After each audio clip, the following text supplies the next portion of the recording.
Hello and welcome to today's Twinmotion webinar, where we're going to look at how we can work with some custom asset libraries. More specifically, how we can work with importing and working with external assets, assets that you may create yourself, or maybe they're from a third-party vendor. So let's begin. The first thing that we're going to take a look at here is essentially what we're going to learn, and we'll take a quick peek at what my agenda is here today as to what we want to cover. So overall, Twinmotion and custom asset libraries. We're going to look at how we can work with anything that you want to be able to bring into your projects in Twinmotion. And we'll look at a couple tips and tricks on the way. So in this webinar overall, you're going to learn how to work with assets from outside, something that you've created, or perhaps from a third-party company or a third-party library for that matter. We're going to look at what file formats are supported. We'll look at some preferred file formats with assets and with textures. We'll look at how to properly import and create custom user libraries in Twinmotion. So how to bring assets in, how to create those user libraries, and how to reuse them in other projects there as well. And of course, as I mentioned, some tips and tricks for working with models and materials in Twinmotion. So just before we jump into everything here, a quick agenda as to what we're going to look at here. So more specifically as to what we're going to look at, we're going to look at an overview of some of the asset requirements, or the requirements that we need to kind of adhere to when we bring in models for real-time environments, right? And the same thing applies for different things like textures as well. We'll look at some tips on exporting assets, some preferred settings. We'll look at third-party assets as well, a couple of examples in there, creating user libraries as mentioned, and some of these tips and tricks in Twinmotion that we'll take a look at that can help your workflows overall. So before we really dive in deep, we have a lot of different people from all different industries joining us in this webinar today, which is amazing.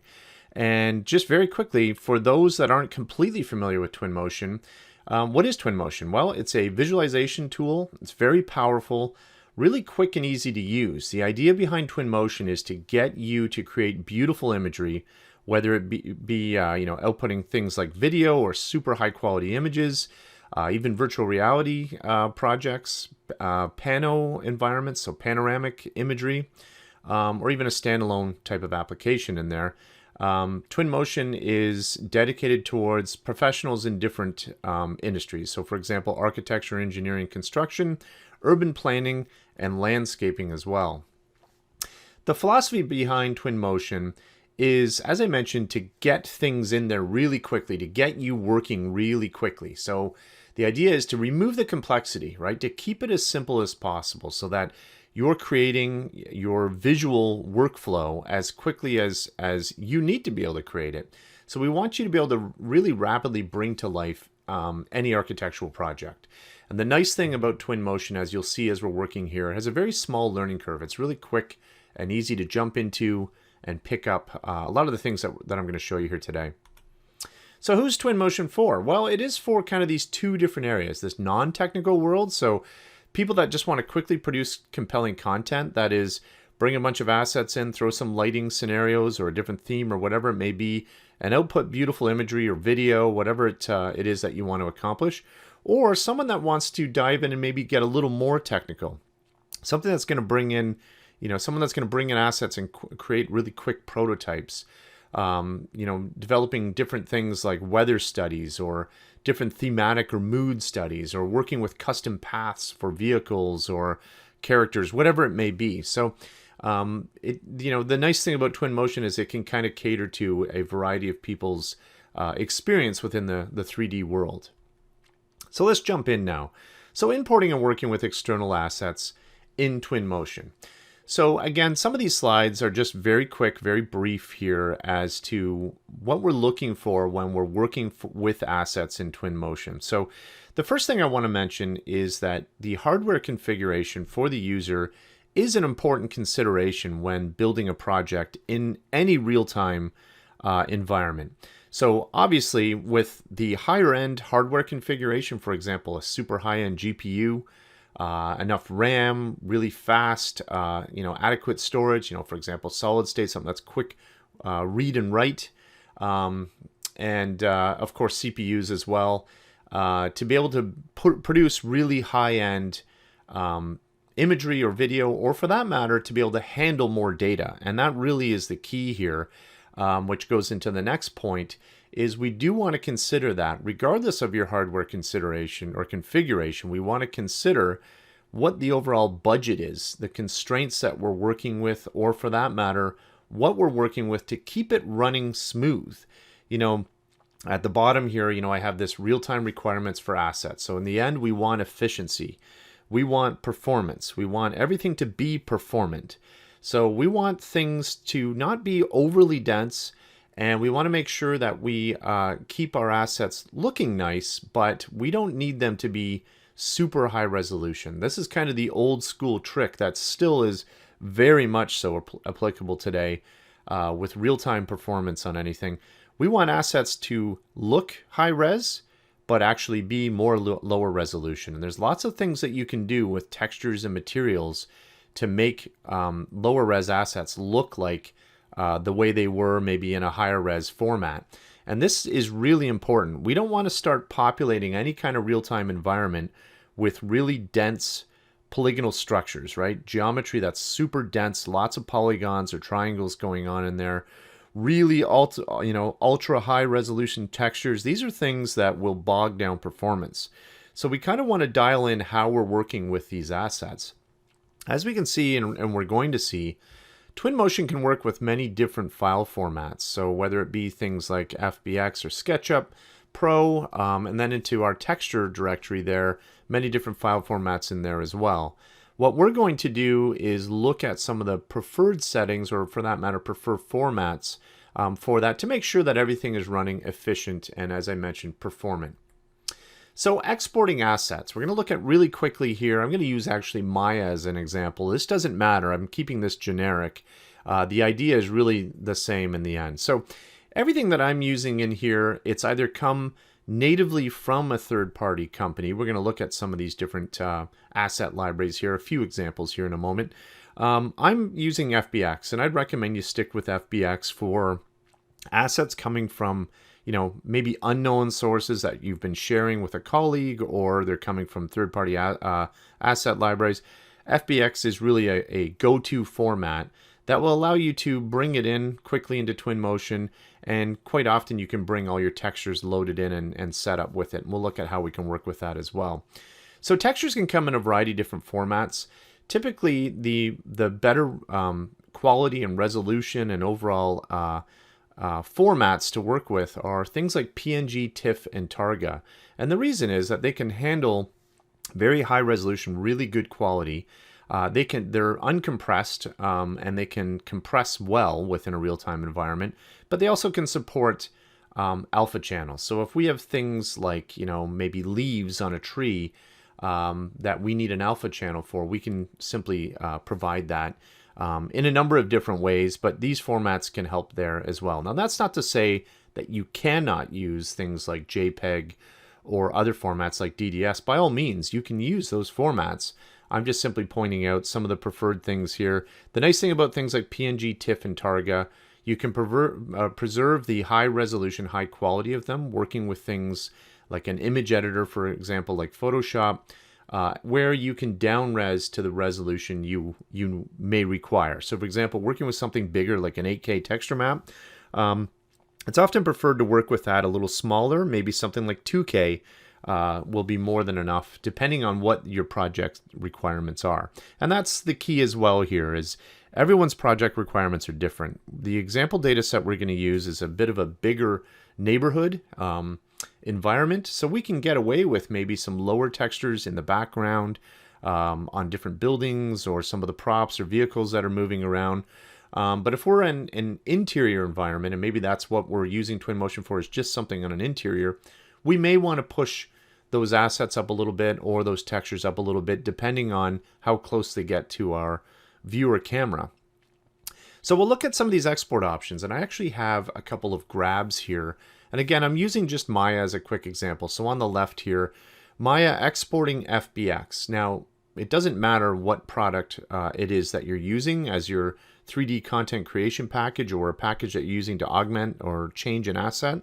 Again, I'm using Maya in here, but this could be 3ds Max, Cinema 4D, Blender. It could be whatever other package you may want to work with that can handle an FBX export. A couple of things that I typically will go to and use in there are things like the embed media button there. You can see that that box is not checked. When I'm working with assets coming from another source, I'll typically check that box so that I can get my asset coming over and bringing the textures in there with me. Some things that we want to be aware of on both sides here, you can see on the right-hand side, that's the Twinmotion importer. We want to be aware of the up axis that we're working with. Now, Maya works with a Y up axis, so we want to be aware of how that asset is sitting or living in that world. And it's not a problem if it's exported in whatever access from whatever package. We can always import it or tell Twinmotion to handle that access in a different format. So in the example on the right here, the default setting is a Z or Z up access in there. So third-party assets. Many libraries are available, and as you can see here is some examples. Working with TurboSquid for some props, getting into Access for a great character library, Xfrog for an excellent library of trees and plants. We're going to look at some examples there, and of course Quixel with the Megascan library, some amazing textures and other assets in there we'll take a look at as well. So the important thing to do here is if you really want to dive into how assets are constructed, we're certainly not going to go into the nitty-gritty of modeling assets or creating assets from scratch here. That's a whole other discussion. If you want to look at that, there are many different tutorials and courses on learning how to build lower resolution assets or low poly assets that represent something much more higher resolution, and how you can work with textures, many different texture channels to provide that that imagery or that asset that looks like it's much more higher res than it is, so that you get that performance that you require and the quality you require for your scene. And a good way to do that, if you want to learn as well, is to grab assets from these other places and open them up in another package and take a note of the way they're constructed. Things like the polygonal count, the overall resolution of the textures, how things are constructed or put together for that asset. You can always take an asset from somewhere else and augment or add to in other packages as well, and then simply export it out into a format, something like FBX, like I mentioned, to be able to bring it over to Twinmotion.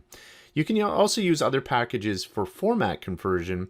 So just because I'm mentioning some of these different formats that Twinmotion natively will bring in doesn't mean that you're trapped and you can't bring in assets from other places that are different formats. If you have the ability to take an asset from any package in any format and export it into something like an FBX or even an OBJ, whatever it may be, you have the ability to convert that asset if you want to bring it into Twinmotion. So there are a number of ways to work with those as well. So direct link plugins, this is really important to point out. When working with Twinmotion, the access to all these different pieces of geometry out there aren't just limited to the amazing sample library that comes with Twinmotion or what we're going to show on how we can bring outside assets into Twinmotion. You also have access to things through our direct link plugins. And as you can see, we have support for ArchiCAD, for Revit, SketchUp Pro, and RicCAD, and we're always looking at adding more into there as well. And what this allows you to do is simply work in a format from your package and be able to use the Twinmotion direct link. The plugins are free, you download them, install them, take your assets and your data, and you can send it right over to Twinmotion. So this is another source for bringing assets into Twinmotion. This is another way that you could have assets in those other formats from a CAD world, from whatever it may be, and be able to bring them from those packages directly into Twinmotion as well. The materials will utilize Twinmotion materials. You can utilize your original materials as they come over, but we recommend you use Twinmotion materials because they are built to be handled in a very physically accurate, a PBR rendering, if you will, physically based rendering within the Twinmotion real-time environment. So the Twinmotion direct link plugins are available on the website, the Unreal Engine website. The easiest way to get to that is simply you can type in Twinmotion direct link plugins into something like into Google, or even go to twinmotion.com, which will take you to Unreal Engine, and you can go down the Twinmotion page and you'll find these direct link plugins here as well. Okay, so we're going to jump over to Twinmotion. And very quickly, here is an empty default Twinmotion scene. We get this default background. I'm just going to tumble around here. You can see that we have a really simple environment, but I don't have anything else going on in here. Just a quick overview. On the right is my scene graph. This is kind of like my object list, my outliner, if you will, of my, where my hierarchy will live, of all of my different assets that we're going to work with and bring in here. On the left here, I have this other little arrow. If I click that, this accesses the Twinmotion library. Everything from materials, vegetation and landscape, different furniture pieces. We can see that there is a really nice library of things in here that are built to function beautifully within the Twinmotion environment. So if you get a chance, dive in and take a look at the free library that comes with Twinmotion. It's pretty amazing. What we're going to take a look at today, though, is utilizing other assets from other sources. So specifically, this user library area right here. If I click on that right now, we can see that there's nothing in there. So that's not a problem. We're going to look at how we can bring assets in and start to populate a custom library in there. I'm just going to move this guy out of the way for right now. And down below, I'm going to go to our different little nodes that we have down here in this workspace, this palette-based workspace.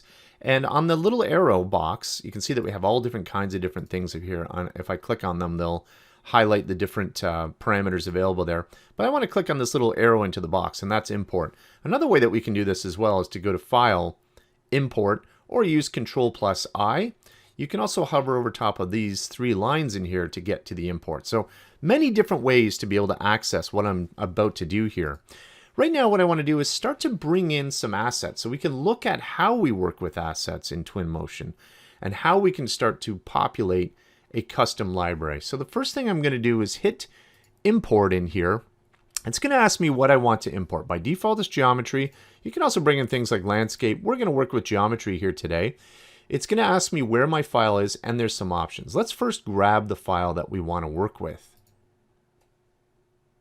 Okay, so we're in here. We're going to start to populate our scene with a couple of different things. Now we have some of those examples we mentioned, from Turbo Squid, some trees and characters and some textures. Let's start with what we have from Turbo Squid here. I have a couple things that we're going to work with in here.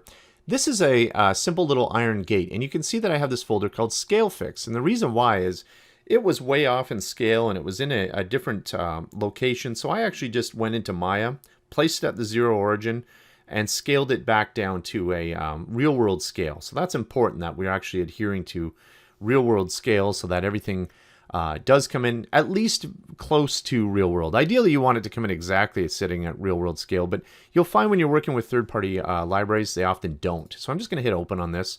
Before I hit OK, I'm going to go into the options though. There's some important things that we need to look at in here. So for example here, collapse. Collapse by material. I'm going to take this one because it's built with a lot of different pieces and I just want to work with it as one piece. I'm actually going to click collapse all. Now this is important. There may be times that you want the entire hierarchy or you want it collapsed by a material. We're going to look at how we work with those in a couple different import examples here. The other thing is the up access. I'm going to leave it as default for right now and we can see what we work with. There are times you may bring something in from a third-party library that you may not know what the up access is. So unfortunately, you may bring that in and say, oh, that's wrong, and you may have to rotate it by hand. Or you can re-import it with the correct up access if you'd like. Let's take a look at a couple scenarios there. So I'll hit OK. And here it's going to bring it down below here. We can see in this palette, import, FBX Iron Gate. But most notably, what we want is over here in our scene graph, it's actually in our scene. So where is it in the scene? I don't see it in here. If I start to tumble around, we could probably find it. In fact, there it is right there. The best way to get to that asset in your scene is to hit F. And that's essentially going to frame in or focus on your asset that you want to work with. And there's this little gate. We're going to use that in our city scene or our street scene to do a couple of things with that. So I have this in my scene. It looks okay. It's giving me what I need, at least for some materials in there and the geometry in there. Now what we can start to do is I might bring in a couple of other assets in here around this to be able to work with in a scene. So what I'm doing here is we're going over how we import it, but then I'm going to assemble a couple of different things that I want to use in a completely different project. So we're using this kind of as our assembly place for a user library. By no means would you have to do that. You can do that in any project. But because we're working with all different types of assets here, I figured it'd be easy to start in a blank Twinmotion scene, build up a user library, and then we'll jump into a bigger project here. So we have our iron gate in. It looks fine. Let's bring in some more assets in here. So I'm actually going to hit import again. I'm going to go up a little bit into my Turbo Squid folder here. I do have a couple of things that I have. For example, this club chair, I know I want to bring in for an interior that I want to work with. I'm going to leave that as collapsed by material this time. So I'll just hit OK. And there's our club chair. It's sitting right at that gate. That's fine. It doesn't really matter the orientation. This is important though. If I had a problem with how that chair is oriented right now, I could change this. I could move this around and have it maybe facing a different direction, a different scale, or even change the materials on it. And when I place it in my user library, it will adhere to that. For now, I'm just going to leave this like this.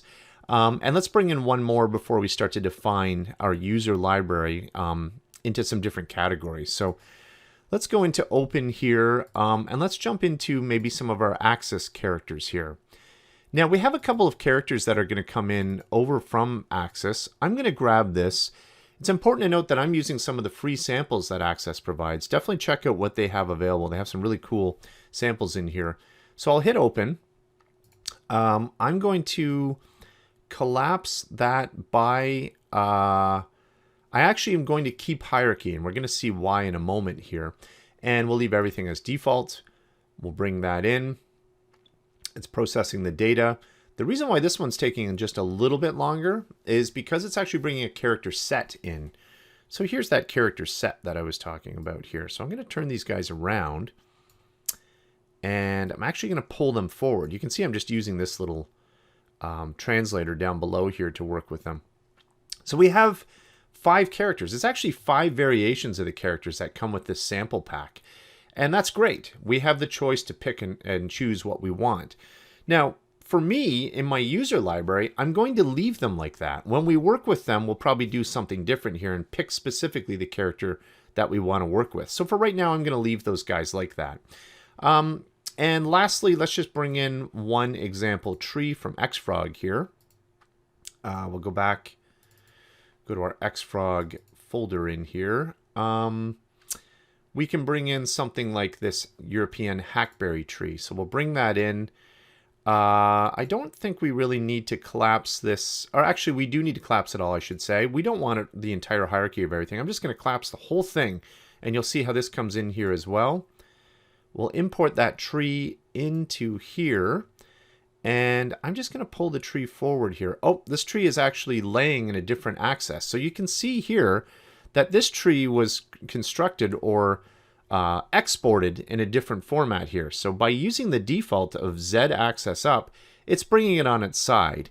Now, it's not the end of the world here. We can simply go in and change that. And the easiest way to do that is if I go down into here, pull up this arrow by statistics, and we'll go to transform. And what I want to do is actually rotate this.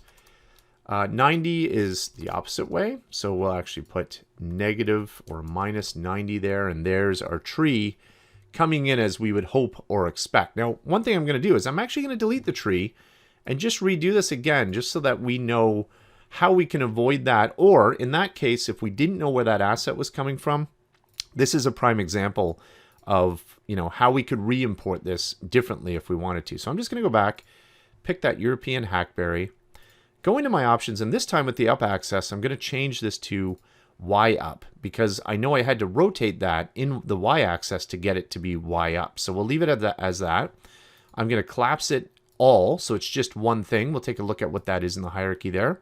I'm going to use the scene materials that Twinmotion brings. So what that's going to do is it's going to put all the textures in to a Twinmotion built material. So we'll hit OK, and there's our tree right off the bat. It looks proper. So if I go down into this, we can just drag our tree. I'm just grabbing the little ball here, which means it'll stick on top of everything. Or I can grab these areas here to bring it around. But our tree looks pretty good there. It's coming in as I would hope and expect it to be. And it's also in the proper axis, the Y-axis that I had to, apparently wherever it lived, it was built in a different axis, so we had to define it as that. Not a problem. So if we come into the European Hackberry here, this folder, you can see the difference between the other hierarchies here. Lots of pieces in the other ones. This one here is defined by material, and this one here I've just collapsed it completely. Instead of having all the components, I just have it as one. So it's very easy and portable to move around my scene. So when I start to work with this in my scene, I can easily grab it and move it around. Okay, so that's fine. We'll build up a user library here, but there's a good couple of examples to work with. Now, let's bring our left panel out on our library side, and let's start creating a user library. It's actually really easy to do. We need the objects in Twinmotion first before we can populate our own custom asset library, or for that matter, our user library. So the first thing I'm going to do is start to create some folders. I'll build a new category. In here, I'm actually going to, let's actually step up because I want to rename this. I'm going to right click and rename this. And I'm just going to call this one, we'll give it a capital here just to keep it formal. We're going to call this one trees. Now, we're going to organize all of these guys into categories in here. So here's my eurohackberry.fbx. We can see it in this folder. All of these other assets we brought in are in their own structures here within our scene graph. I'm going to right click on this one here, and I'm just going to come right down to add to user library. So this is key. This is where we're going to add that to this custom user library. Before I do that though, I want to show you where the user library lives and where you can change the path, because that's really important. Right now, by default, where it lives, if I come up to Edit, go to Preferences, or press Control P, we'll see things here like our settings, quality, and appearance. What we want to do is go to Custom Paths. So if I go down to that, this is where our user library folder exists. So you can see that it's set up to my Documents directory here, and it lives in that Documents Twinmotion 2019/user library. Well, if we were to go to that user library right now, here it is. It's actually empty, but it's just populated that with that new folder that I've created. So that's great. As we add things to it, we could go right in there into Windows and we would see it populate with these things that we're going to add. Now, I'm just going to exit out of that. Now, it's important to note we can change this library folder, which is really important because if we're working with different drives on a different part of the network or whatever we want to store our assets for a project, this is where we'd want to set that. So for this here, I'm going to just leave it as default. And this is where yours, your first time using Twinmotion, or if you haven't changed the custom path, yours will be by default to your user path directory, wherever that may live in whatever system or setup you're using. So I'm going to leave that and just hit OK. But if you want to change it, that is where you change it under Edit Preferences. So let's go back. I'm going to right click on this guy and I'm going to go Add to User Library. And we'll see that it will place this over here with a quick little thumbnail as well. Now, we have a tree folder that we've created. Let's take this eurohackberry.fbx and drag and drop it on top of that folder. If I go in the folder now, there it is. So let's start to really rapidly create our user library and categorize it here as well. So I'm going to hit the plus sign. I'm going to call something here street, because I do have some street props that we'll be working with here. Let's make a couple other folders here. Actually, we'll just hit the plus sign again, right click and rename this to characters. There we go. And then the last thing I want to do is create one in here. I'm going to name this one furniture. Whoops. Bad spelling today. There we go. Furniture. And now we have some of our folders. So we can start to go one by one. Since I've already got this tree into my user library, I'll just hide the visibility away with clicking off the eyeball. Let's go to the characters. We want to add that to our user library. So I'll just right click, go to Add to User Library. It'll take a moment to go in. Remember, this is a little bit bigger because it has a couple of different variations of our character in there. And it's also going to build out that thumbnail for us as well.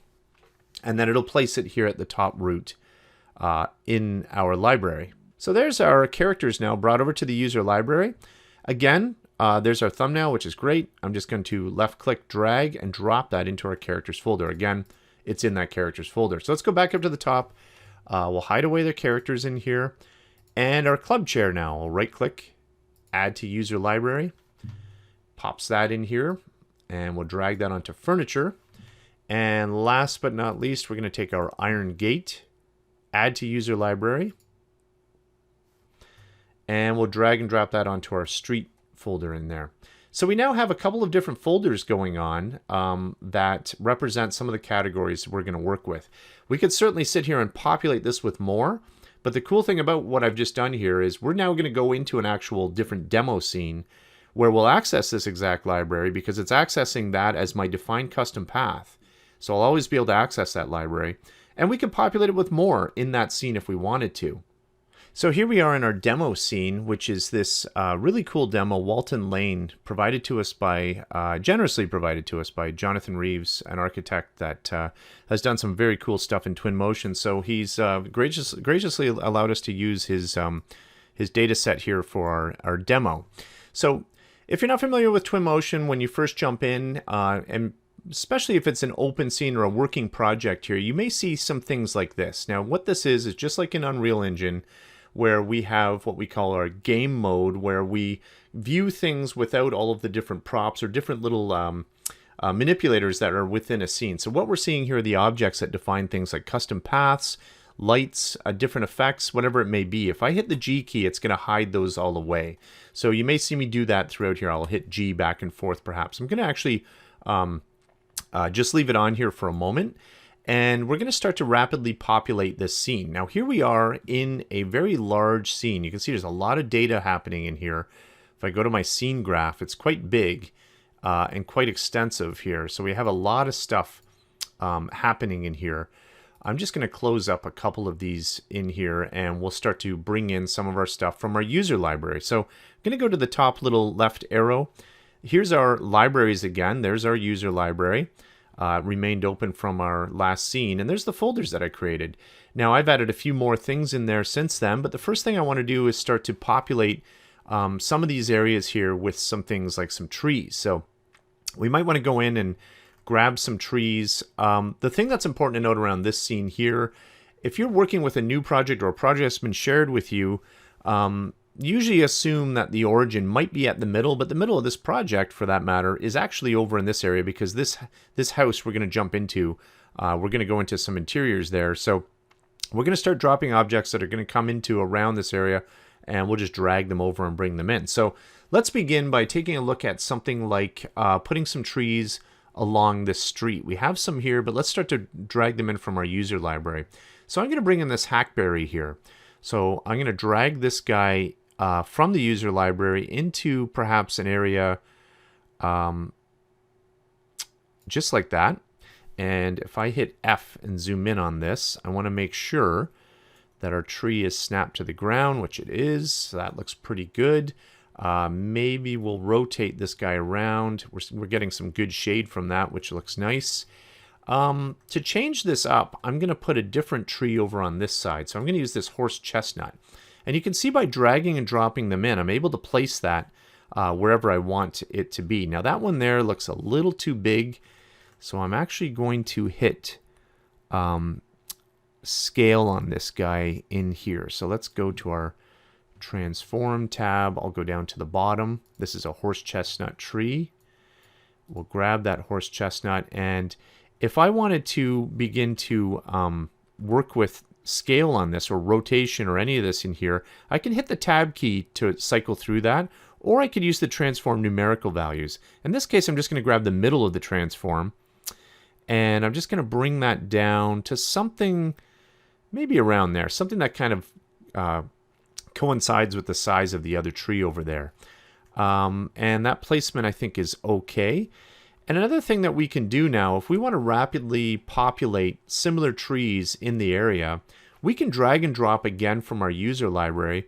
Or what we can do, if we want to populate the scene with these same trees, we can actually drag and drop them again from the user library, or we could create an instance or a copy of them. And I'm going to do that in this case here. So I'm just going to hold down my Shift key and go over top of one of these little directions here. I'm going to use this direction here. So by holding down Shift, left mouse clicking this, you can see that I actually get a second version of that tree. It's going to ask me, do I want that to be a direct copy, which is going to be a separate piece of geometry, an instance of that tree, meaning that anything I do to that tree is going to happen to the instance. An instance is fine for what I'm doing here. So I'm just going to rotate this guy around so he looks a little bit different. And before I get into fitting him exactly where he wants to go, actually that's not too bad there.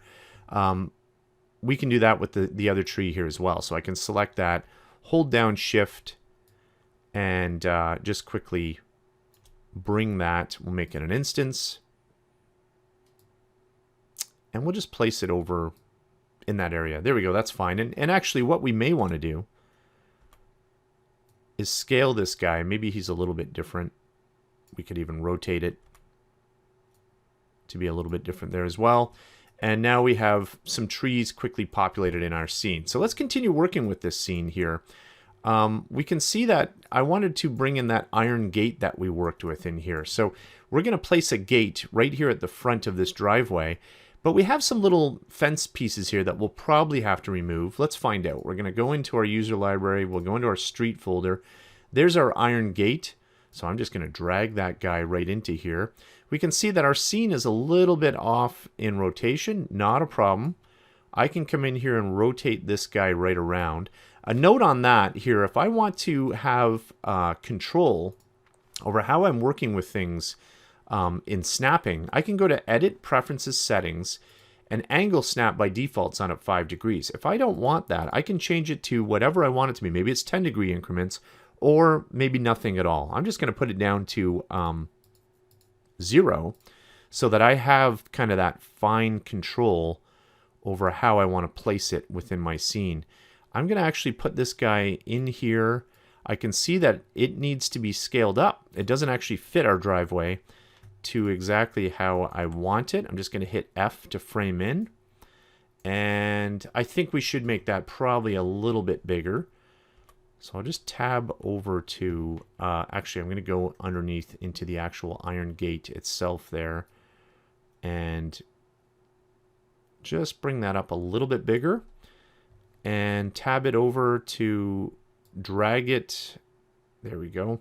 And the last thing I'm going to do is I'm actually going to push it back, because I'm going to remove some of these pieces in here. I'm actually just going to select them, quickly delete them, so we don't have them in our scene. And we have a couple on this side here. We'll just delete these guys out of the way.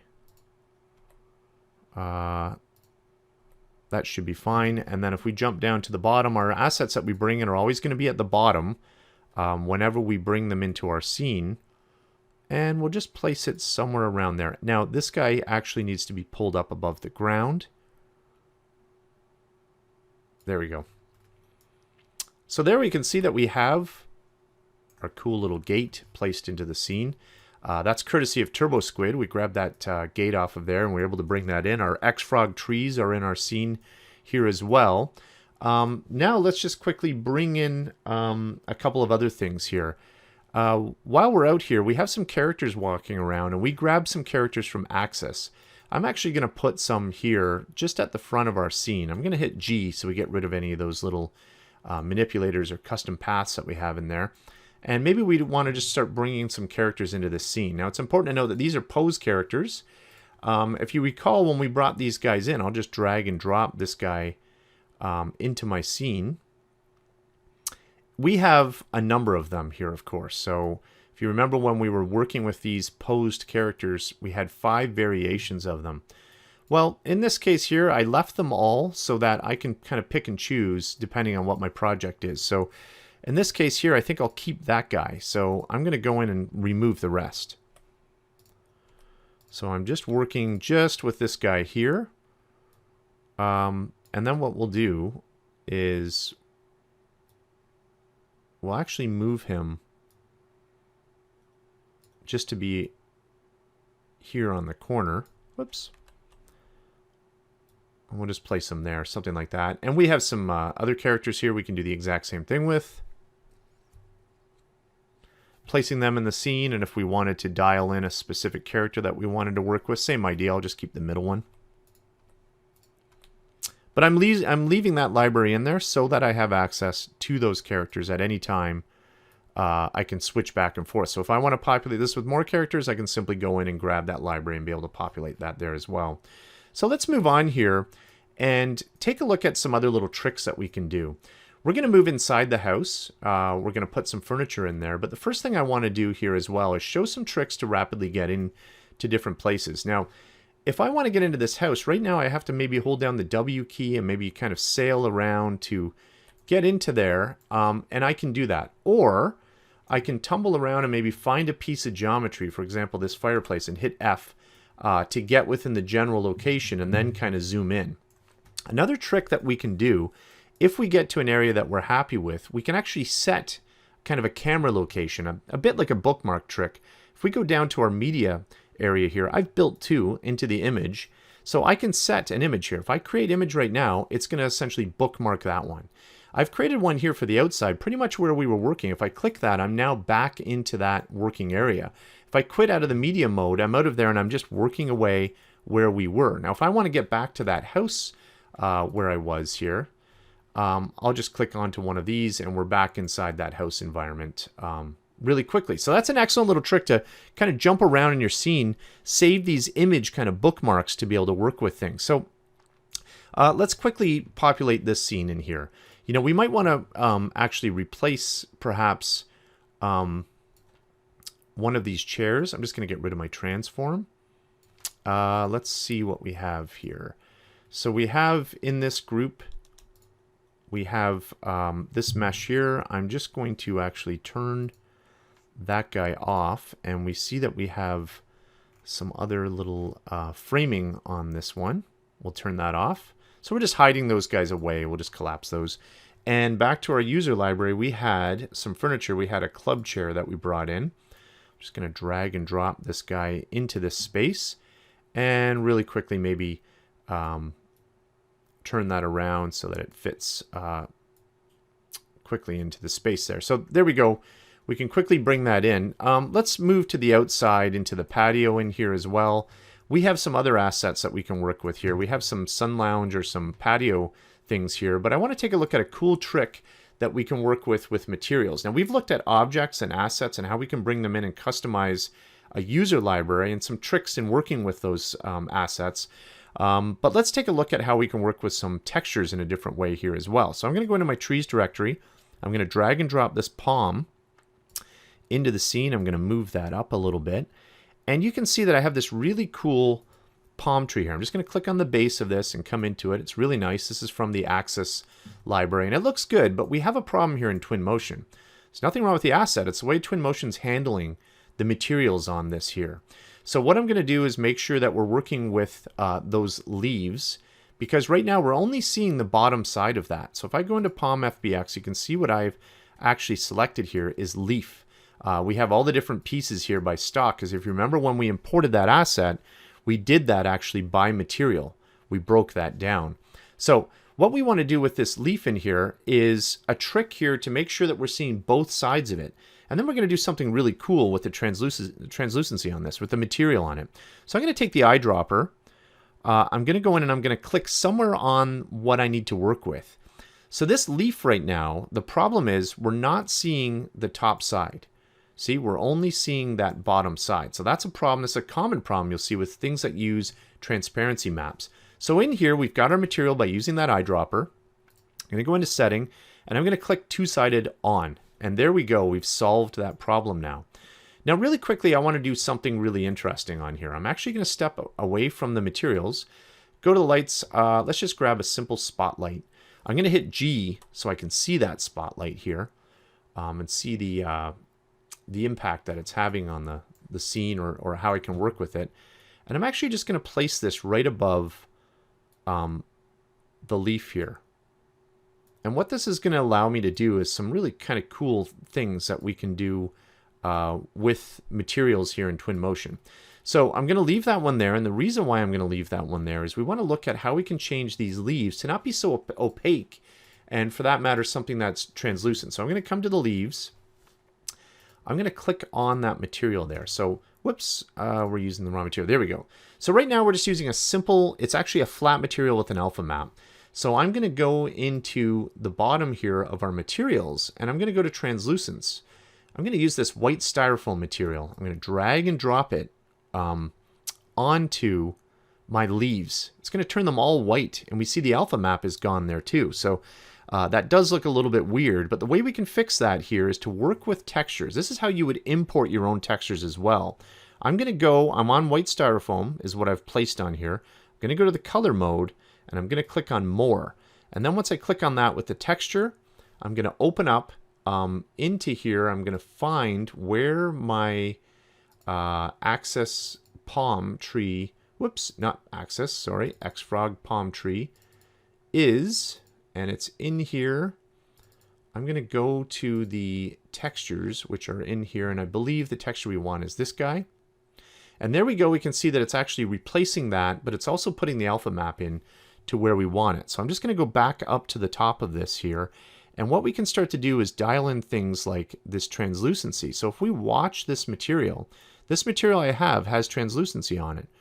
So we can dial in a bit of translucency. It may not look like much there, but if we look at things even like the shadows down below, we can see it'll affect that just slightly a little bit. But the really cool thing is if we bring this around, let's go maybe actually select the base of the pot and come out to here and come up down below. We can look into here and we can see that we're actually getting some of the light coming right through on that palm. So if I grab the intensity of this, we can see that we get this really nice kind of translucency effect through the leaves by taking advantage of Twinmotion's translucency materials. So when you work with assets in Twinmotion and you bring them in, you're not stuck with the materials. You can change them to whatever you want. You can import your own textures to work with those as well.